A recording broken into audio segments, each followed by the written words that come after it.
சவுதியும் United Arab எமிரேட்ஸும் ஆதரிச்ச அந்த அரசு இப்போ ரெண்டாக பிளந்து நிற்குது. முன்னாடி ஒன்றா இருந்த கூட்டாளிகள் இப்போ ஒருத்தர் சண்டை போடுறாங்க. No compromise. உங்க சைடுலயும் எங்க சைடுலயும். It's a GT Promise. ரகங்கள் பலவிதம், ஒவ்வொன்றும் உலகத்தரம். தமிழக உற்பத்தியில் உங்கள் அனுஜ் டைல்ஸ். குறைந்த விலை, நிறைந்த தரம். தங்கள் தேவைகள் அனைத்தும் ஒரே இடத்தில். ஜெயச்சந்திரன். சவுதி அரேபியா ஒரு பெரிய சக்தி. யுனைடெட் அரப் எமிரேட்ஸ் ஒரு வளர்ந்து வர ஒரு பெரிய சக்தி. யெமன் சவுதி அரேபியாவுக்கு கீழே இருக்குது. சவுதி அரேபியா அதை தன்னுடைய கொல்லப்புறம் அப்படின்னு பார்க்குது.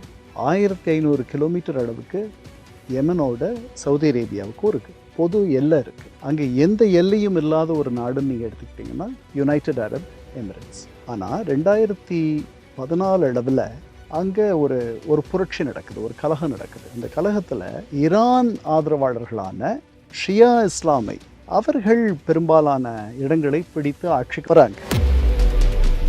சவுதி அரேபியா தன்னை ஒரு பெரிய பிராந்திய சக்தியாக பார்க்க, அதனுடைய பொருளாதாரத்தை நீங்கள் பார்த்தீங்கன்னா ஒரு $1.25 ட்ரில்லியன் அளவுக்கு அதனுடைய பொருளாதாரம். யுனைடெட் அரப் எமிரேட்ஸ் பார்த்தீங்கன்னா அதில் ஒரு 1/3 தான் இவங்க. சவுதி அரேபியா அதிகமாக எண்ணெயை நம்பி இருக்கு. அவர்கள் எண்ணெயிலிருந்து விடுபட்டு அவர்கள் இப்போ தங்களுடைய பொருளாதாரத்தை வேறு முனைகளிலிருந்து விரிவாக்கம் செய்ய முயற்சி செய்கிறாங்க.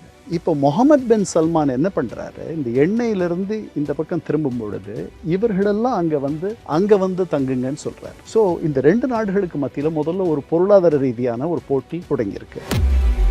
போன செவ்வாய்க்கிழமை என்ன நடந்துச்சுன்னா, அங்கே இருக்கிற 2 கப்பல்கள், யுனைடெட் அரப் எமிரேட்ஸுடைய கப்பல்கள், ஆயுதம் தாங்கிய கப்பல்களை சவுதி அரேபியா தாக்கிடுச்சு. யுனைடெட் அரப் எமிரேட்ஸ் என்ன சொல்லிச்சு, நாங்கள் சொந்தமாக இனிமேல் அங்கே எந்த வீரர்களையும் வைத்துக் கொள்வதற்கு தயாராக இல்லை, நாங்கள் திரும்ப பெற்றுக்கொள்கிறோம்னு சொல்லிட்டு ஒரு வீரர் கூட கிடையாது, உடனே எடுத்துருச்சு. இப்போ யெமன் என்னவா ஆகும் அப்படின்னு பார்த்தா, சார் இதை தாண்டியும் நேரடியாக இந்தியாவுக்கும் இதுக்கும் என்ன சம்மந்தம்? ஏன்னா இதையும் நம்ம கவனிக்க வேண்டியது இருக்குது. அப்படிங்கும்போது எந்த விஷயம்லாம் இந்தியாவை எஃபெக்ட் பண்ணும்? நமக்கு யுனைடெட் அரப் எமிரேட்ஸ் நம்முடைய மிக தோழமையான ஒரு நாடு. அந்த நாட்டினுடைய மிக உயர்ந்த குடியியல் விருதை நம்ம பிரதமருக்கு அவங்க தந்திருக்காங்க. பொதுவாக நம்முடைய வெளியுறவு கொள்கை அப்படின்னா கொஞ்சம் மெதுவாக தான் நம்ம எதிர்வினை ஆற்றுவோம். அந்த மாதிரி இப்போ வெளியுறவு கொள்கையை நடத்த முடியாதுன்னு எனக்கு தோணுது. ஏன்னா ரியல் டைமில் நாம் ரெஸ்பாண்ட் பண்ண வேண்டியிருக்கு. கலாட்டா நேயர்களுக்கு வணக்கம். நான் சரவண ராம்குமார். இன்று நம்மோடு வரலாற்று ஆய்வாளரும் எழுத்தாளருமான திரு கண்ணன் அவர்கள் இணைஞ்சிருக்காரு. அவர்கிட்ட தான் பேசுறதற்கும் பேசுவோம். சார் வணக்கம். வணக்கம் சரவணன். சார், உலகளவில் இருக்கக்கூடிய பிரச்சனைகள் அப்படின்னு பார்க்கும்போது நல்ல நட்பு நாடுகளாக தான் இவங்க அறியப்பட்டாங்க. அப்படிங்கும்போது கூட திடீர்னு ஒரு பிரச்சனை, இந்த சவுதிக்கும் ஐக்கிய அரபு அமீரகத்துக்கும் இடையில இருக்கக்கூடிய இந்த பிரச்சனை அப்படின்றது முதல்ல எப்படி இந்த பிரச்சனையானது உருவாகுது? சார், இவங்களுக்குள்ள இவ்வளோ நாள் நட்பு நாடாகவே இருக்காங்க அப்படின்னு பார்க்குறோம், திடீர்னு எப்படி ஒரு பிரச்சனை? இல்லை, அவங்க எல்லா நேரமும் நட்பு நாடாக இருந்தாங்கன்னு சொல்ல முடியாது. சமீப காலங்களில் அவங்களுடைய போக்கு வித்தியாசப்படுது. சவுதி அரேபியா ஒரு பெரிய சக்தி. யுனைடெட் அரப் எமிரேட்ஸ் ஒரு வளர்ந்து வர ஒரு பெரிய சக்தி. எப்படி கத்தாருக்கும் சவுதிக்கும் ஒரு 2017 ஒரு பெரிய தகராறு இருந்துச்சோ, ஏறக்குறைய அந்த அளவுக்கு இல்லைனாலும் கூட இன்னைக்கு இருக்கிற யுனைடெட் அரப் எமிரேட்ஸுடைய தலைமைக்கும் இப்போ புதுசாக அங்கே வந்திருக்கிற நம்ம முகமது பின் சல்மானுக்கும் இளவரசருக்கும் அவர்களுக்குள் ஒரு பெரிய தலைமுறை இடைவெளி இருக்குது. முதல்ல அவர் இவர் நம்ம ஜயீத் முகமது ஷேக் முகமது பின் ஜயீத் எமிரேட்ஸினுடைய தலைவர் இருக்கார் இல்லையா, அவர் 60 வயதுக்கு மேலானவர். அங்கே சவுதி அரேபியாவில் இருக்க இளவரசர் 30 வயதுக்கு மேலானவர். 2 பேருக்கும் ஒரு பெரிய தலைமுறை இடைவெளி இருக்குது. அவங்க 2 பேரும் நீங்கள் சொன்னபடி முன்னாடிலாம் நிறைய ஒத்துழைச்சிருக்காங்க. எப்படி ஒத்துழைச்சாங்கன்னா, யெமன் எடுத்துக்கிட்டிங்கன்னா, யெமன் சவுதி அரேபியாவுக்கு கீழே இருக்குது. சவுதி அரேபியா அதை தன்னுடைய கொல்லப்புறம் அப்படின்னு பார்க்குது. 1500 கிலோமீட்டர் அளவுக்கு யெமனோட சவுதி அரேபியாவுக்கு ஒரு பொது எல்லை இருக்குது. அங்கே எந்த எல்லையும் இல்லாத ஒரு நாடுன்னு நீங்கள் எடுத்துக்கிட்டிங்கன்னா யுனைடெட் அரப் எமிரேட்ஸ்.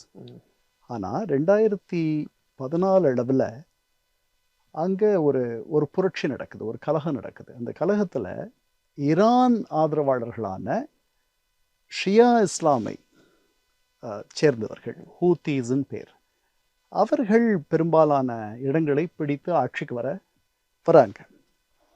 அவங்கள அந்த அந்த ஆட்சியை எதிர்க்கிறதுக்கு இந்த சன்னி இஸ்லாம் நாடு சேர்ந்தவர்கள் எல்லாம் ஒன்று சேர்றாங்க. அதில் சவுதி அரேபியாவுடைய தலைமையில் ஒரு பெரும் படை இந்த ஹூத்தீஸுக்கு எதிராக செயல்படுது.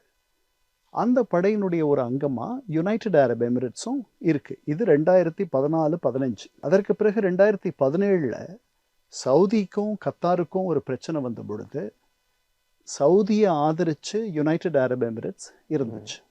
அதில் கடைசியில் 2 பேரும் இணக்கமாக போயிட்டாங்க, கத்தாரும் சவுதி அரேபியாவும். சவுதி அரேபியா தன்னை ஒரு பெரிய பிராந்திய சக்தியாக பார்க்குது. அதனுடைய பொருளாதாரத்தை நீங்கள் பார்த்தீங்கன்னா ஒரு $1.25 ட்ரில்லியன் அளவுக்கு அதனுடைய பொருளாதாரம். அதனுடைய மக்கள் தொகை நீங்கள் பார்த்தீங்கன்னா கிட்டத்தட்ட ஒரு 3 கோடிக்கு மேலே. யுனைடெட் அரப் எமிரேட்ஸ் பார்த்தீங்கன்னா அதில் ஒரு 3ல் 1 பங்கு தான் இவங்க. ஒரு 1 கோடி பேர் இருக்கிற இடம் தான் யுனைடெட் அரப் எமிரேட்ஸ்.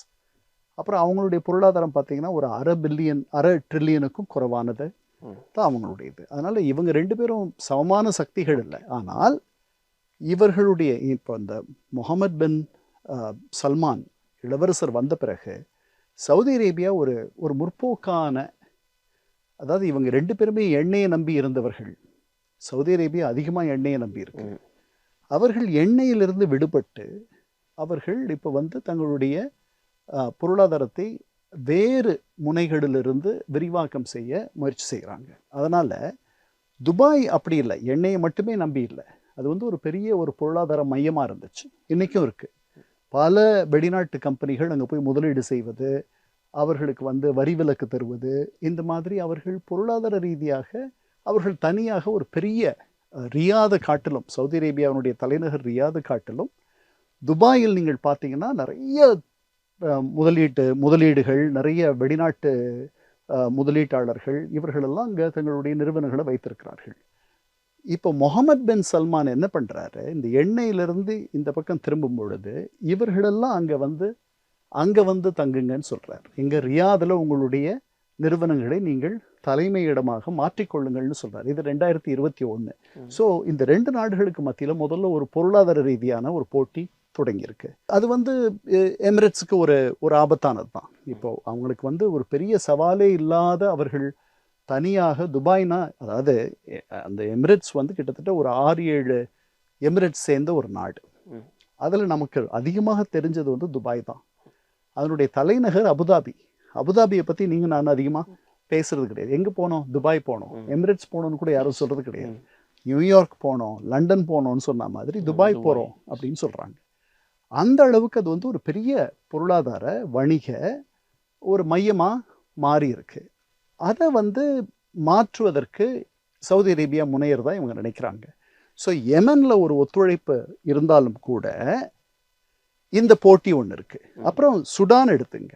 சுடானில் அங்கே ஒரு உள்நாட்டு போர் நடந்துட்டுருக்கு.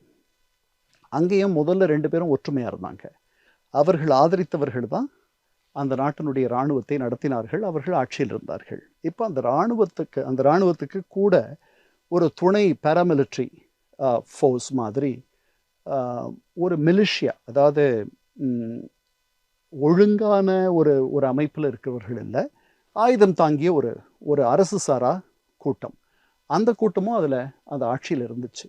அவர்கள் இப்போ பிரிஞ்சிட்டு சவுதியும் யுனைடெட் அரப் எமிரேட்ஸும் ஆதரித்த அந்த அரசு இப்போ 2ஆக பிளந்து நிற்குது. முன்னாடி ஒன்றா இருந்த கூட்டாளிகள் இப்போ ஒருத்தர் சண்டை போடுறாங்க. அதில் ஒரு பகுதி இந்த அரசு சாரா ஆயுதம் தாங்கியவர்கள் இருக்காங்கல்ல, ரேப்பிட் சப்போர்ட் ஃபோர்ஸஸ்ன்னு அவங்களுக்கு பேர். அவங்க சுடான் ஆர்மியை எதிர்த்து சண்டை போடுறாங்க. அவங்களுக்கு ஐக்கிய அரபு எமிரேட்ஸ் உதவுது அப்படின்றது சவுதி அரேபியாவுடைய குற்றச்சாட்டு.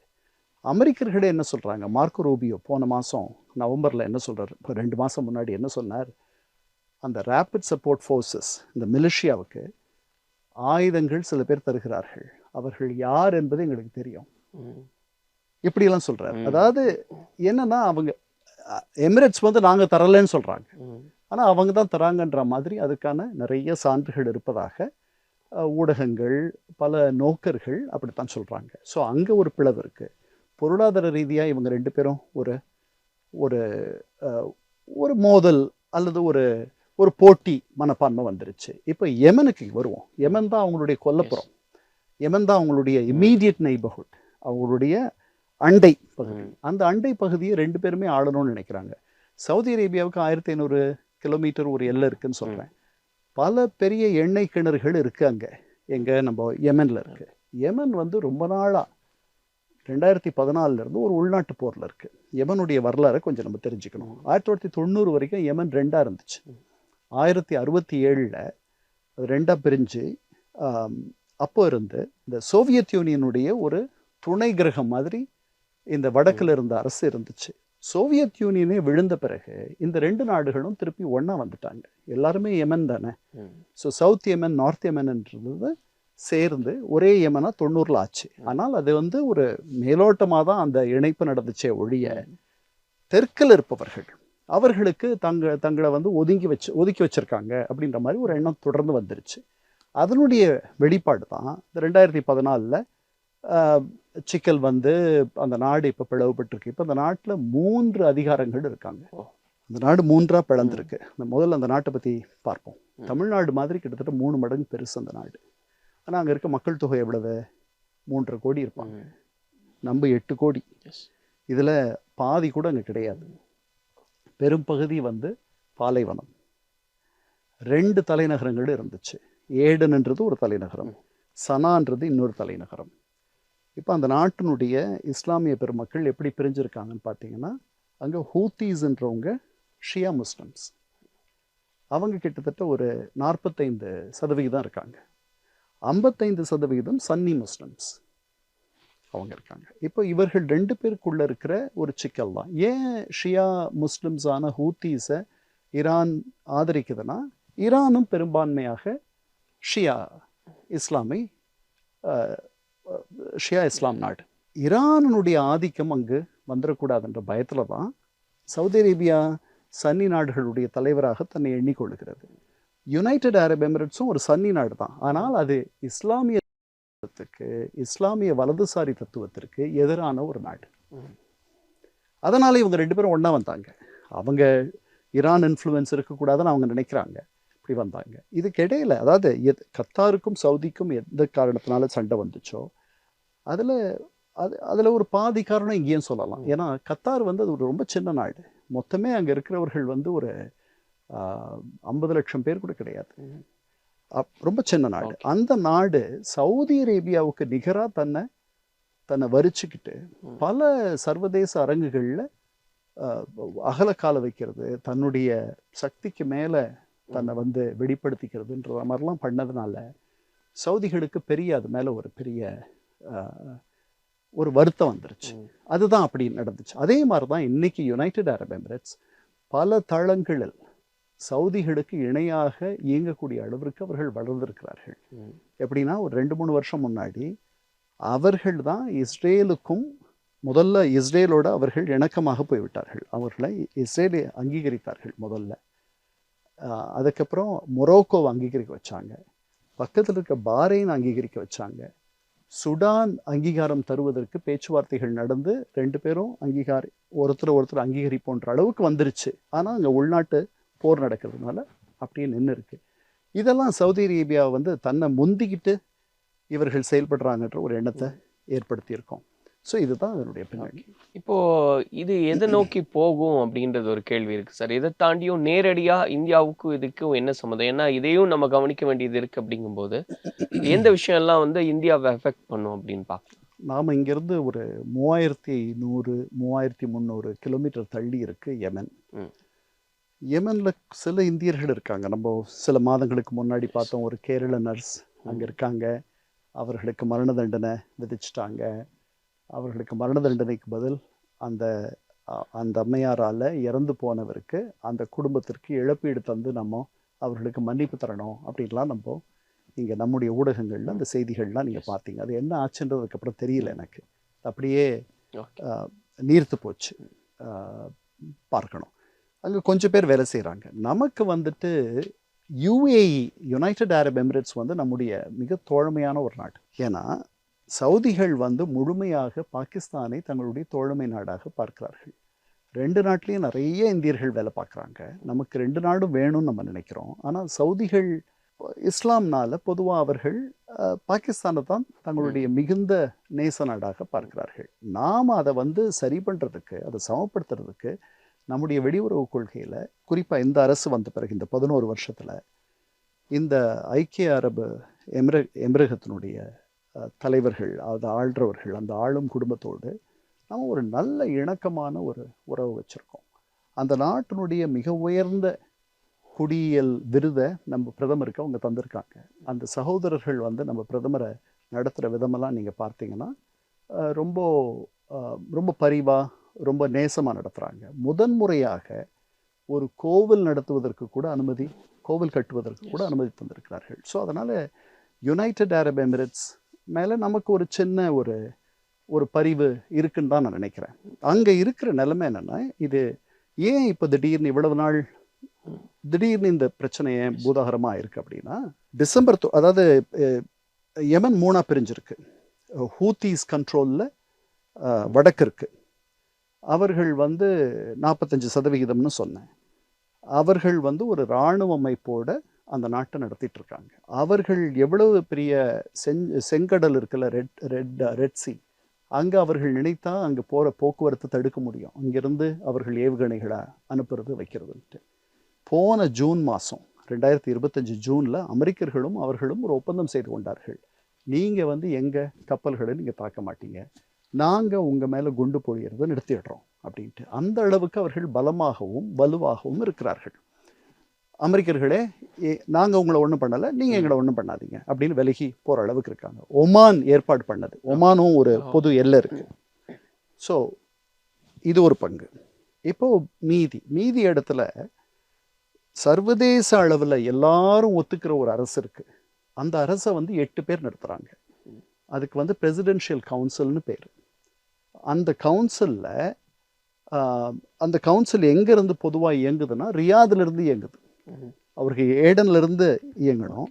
ஆனால் அவர்களுக்கு பெரிய பெரிய ஆதரவு சவுதி அரேபியா தருது, அங்கேருந்து இயங்குறாங்க. இது தவிர அந்த 8 பேர் கொண்ட குழுவில் இருக்கக்கூடிய இன்னொரு அமைப்பான சதர்ன் டிரான்சிஷனல் கவுன்சில் அப்படின்ட்டு ஒரு அமைப்பு இருக்குது.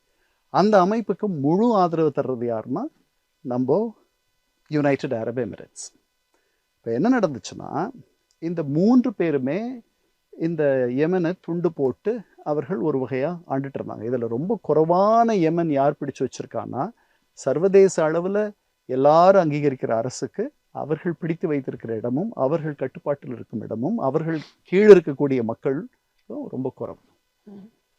ஹூத்தீஸ் பெரிய அளவில் பிடிச்சு வச்சுருக்காங்க. அதற்கு அடுத்து பெரிய இடத்தை பிடிச்சு வச்சிருக்கிறது சதர்ன் டிரான்சிஷனல் கவுன்சில். அங்கே 21 ப்ராவின்ஸ் இருக்குது யமனில். இப்போது 8 ப்ராவின்ஸ் சதர்ன் டிரான்சிஷனல் கவுன்சிலுடைய கட்டுப்பாட்டுக்கு வந்துருச்சு. ஏடன் என்ற தலைநகரம் அவங்க கட்டுப்பாட்டுக்கு வந்துருச்சு. இதெல்லாம் எப்போ நடந்துச்சு? டிசம்பர் 1 வாரத்தில் நடந்துச்சு. அவங்க என்ன பண்ணாங்க, ரெண்டு ப்ராவின்ஸ், ஹாத்ரா மவுத்துன்ட்டு ஒரு ப்ராவின்ஸ், அதுக்கப்புறம் அல் மஹரான்னு ஒரு ப்ராவின்ஸ். இந்த 2 ப்ராவின்ஸும் சவுதிக்கு ரொம்ப கீழே இருக்குது, பக்கத்துலேயே இருக்குது. அங்கே தான் பெரிய எண்ணெய் கிணறுகள்லாம் இருக்குது. அதை எடுத்துட்டாங்க, பிடிச்சிட்டாங்க தனியாக போய். அவங்களுக்கு எந்த விதமான எதிர்ப்பும் இல்லை. பெரிய இடத்தை பிடிச்சிட்டாங்க. பிடிச்ச உடனே இது இவர்களுடைய ஆதரவோட, யுனைடெட் அரப் எமிரேட்ஸ் ஆதரவோடு அது நடந்துச்சுன்றத சவுதிகள் நினச்சாங்க. இல்லை நான் எங்களுக்கும் அதுக்கும் சம்மந்தம் இல்லை, அவர்கள் தன்னிச்சையாக செயல்பட்டு பிடிச்சிட்டாங்கன்ட்டு அவங்க சொன்னாங்க. இது ஒரு பக்கம். போன செவ்வாய்க்கிழமை என்ன நடந்துச்சுன்னா, அங்கே இருக்கிற 2 கப்பல்கள், யுனைடெட் அரப் எமிரேட்ஸுடைய கப்பல்கள், ஆயுதம் தாங்கிய கப்பல்களை சவுதி அரேபியா தாக்கிடுச்சு. அந்த கப்பல்கள் ஆயுதங்களை சதர்ன் டிரான்சிஷனல் கவுன்சிலுக்கு எடுத்துகிட்டு போகிறதா சவுதி அரேபியாவுடைய குற்றச்சாட்டு. அப்படி இல்லை, எங்களுடைய வீரர்கள் அங்கே இருக்காங்க, அவங்களுக்கு தான் அந்த ஆயுதங்கள் போச்சுன்ட்டு இவங்க சொன்னாங்க. இதுக்கிடையில் அந்த பிரசிடென்ஷியல் கவுன்சில்னு சொன்னோம் இல்லையா, உலகம் முழுக்க ஒத்துக்கிட்ட ஒரு கவுன்சில், அதனுடைய தலைவர் என்ன பண்ணிட்டாரு, அவர் சொல்லிட்டார் 24 மணி நேரத்துக்குள்ளே எஞ்சி இருக்கிற யுனைடெட் அரப் வீரர்கள் போயிடணும். சொன்ன உடனே யுனைடெட் அரப் எமிரேட்ஸ் என்ன சொல்லிச்சு, நாங்கள் சொந்தமாக இனிமேல் அங்கே எந்த வீரர்களையும் வைத்துக்கொள்வதற்கு தயாராக இல்லை, நாங்கள் திரும்ப பெற்றுக்கொள்கிறோம்னு சொல்லிட்டு ஒரு வீரர் கூட கிடையாது, உடனே எடுத்துருச்சு. இதெல்லாம் செவ்வாய்க்கு பிறகு நடந்தது, அதாவது புது வருஷத்தில் இது நடந்துருச்சு. அங்கே கொஞ்சம் ஏற்கனவே 2019 இருந்த பல வீரர்களை அது திருப்பி கூப்பிட்டு வந்துருச்சு. அங்கே இருந்தவர்கள் இப்போ பயங்கரவாதத்திற்கு எதிரான வீரர்கள் மட்டும், அவர்களும் வந்துட்டாங்க. இதுதான் நிலைமை. இப்போ யெமன் என்னவா ஆகும் அப்படின்னு பார்த்தா, நேற்று வந்து இந்த சதர்ன் டிரான்சிஷனல் கவுன்சிலுடைய தலைவர் இன்னும் 2 வருஷத்தில் நாங்கள் பொது வாக்கெடுப்பு நடத்தி தனியாக பிரிஞ்சு போயிடுவோம், அதாவது 1990க்கு முன்னாடி எப்படி ஒரு நிலை இருந்துச்சோ அதே இடத்துக்கு யெமன் போயிடும்ன்ற மாதிரி எனக்கு தோணுது. அதுதான் இதில் இந்தியாவினுடைய நிலை நீங்கள் கேட்டீங்க. இந்தியாவோட நிலை வந்து நாம் எல்லாரும் நமக்கு வேண்டியவர்கள், அப்படித்தான் நம்ம 3100 கிலோமீட்டர் தள்ளி இருக்காங்க. அதனால் உடனடியாக நம்ம பண்ண வேண்டியது ஒன்றும் கிடையாது. அதனால் ஹூத்தீஸோடவும் நம்ம நேசமாக இருக்கணும், நாம் இவர்களோடவும் நேசமாக இருக்கணும். இந்த சதர்ன் டிரான்சிஷனல் கவுன்சில் அவர்களை நம்ம சுலபமாக அடைஞ்சிடலாம். ஏன்னா யுனைடெட் அரப் எமிரேட்ஸ் நம்முடைய நண்பர்கள், அவங்களுடைய ஆதரவில் அவங்க இருக்காங்க. அதனால் அவர்களை அடைஞ்சிடலாம். ஹூத்தீஸ் கிட்ட தான் நமக்கு பெரிய ஒரு தொடர்பு இல்லாத இருக்குது. அதனால தான் அந்த நர்ஸை நம்ம காப்பாற்றுறதுக்கு கூட ஈரான் மூலமாக நாம் முயற்சி பண்ணோம். அப்புறம் கேரளாவில் இருக்க ஒரு இஸ்லாமிய தலைவர் அவர் வேண்டுகோள் விடுத்தார் அங்கே இருக்கவங்களுக்கு, இதெல்லாம் நடந்துச்சு. நாம் கொஞ்சம் பொதுவாக நம்முடைய வெளியுறவு கொள்கை அப்படின்னா கொஞ்சம் மெதுவாக தான் நம்ம வந்து எதிர்வினை ஆற்றுவோம், யோசித்து நிதானமாக. அந்த மாதிரி இப்போ வெளியுறவு கொள்கையை நடத்த முடியாதுன்னு எனக்கு தோணுது. ஏன்னா ரியல் டைமில் நாம் ரெஸ்பாண்ட் பண்ண வேண்டியிருக்கு. ஸோ என்ன நடக்கும்ன்றது இனி வரக்கூடிய நாட்களில் தான் நம்ம புரிஞ்சுக்க முடியும். பொறுத்திருந்து பார்ப்போம் சார். நன்றி. ஆஹா, நோ காம்ப்ரமைஸ். உங்க சைடுலயும் எங்க சைடுலயும். It's a GT Promise. ரகங்கள் பலவிதம், ஒவ்வொன்றும் உலகத்தரம். தமிழக உற்பத்தியில் உங்கள் அனுஜ் டைல்ஸ். குறைந்த விலை நிறைந்த தரம், தங்கள் தேவைகள் அனைத்தும் ஒரே இடத்தில். ஜெயச்சந்திரன்.